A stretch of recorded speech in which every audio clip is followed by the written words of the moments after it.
সাধু সাবধান, বাক্সের মুখ খুলতে বাধ্য করবেন না, তাহলে ভিতরের সব কিছু প্রকাশ করে দেব। আমরা কারো বিরুদ্ধে লাগালাগি খুচাখুচি করা পছন্দ করি না, কিন্তু আমাদেরকে কুচা দিলে কুচা ফিরাইয়া দেওয়া আমাদের উপরে ওয়াজিব। সেই ওয়াজিব কাজটি করতে আমাদেরকে মেহেরবানি করে বাধ্য করবেন না। আমরা আগেই বলেছি, জাতিকে বিভক্ত করতে চাই না, জাতিকে ঐক্যবদ্ধ করে আমরা সামনে আগাতে চাই।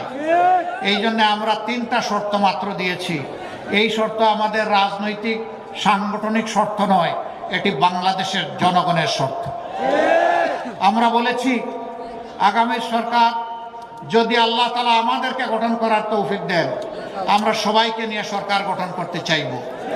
তবে যারা 3টা শর্ত মানবেন, সরকার গঠন তারা অংশগ্রহণ করবেন। নাম্বার 1, নিজে দুর্নীতি করবেন না, আর বগলের নিচে কোনো দুর্নীতিবাজকে আশ্রয় দেবেন।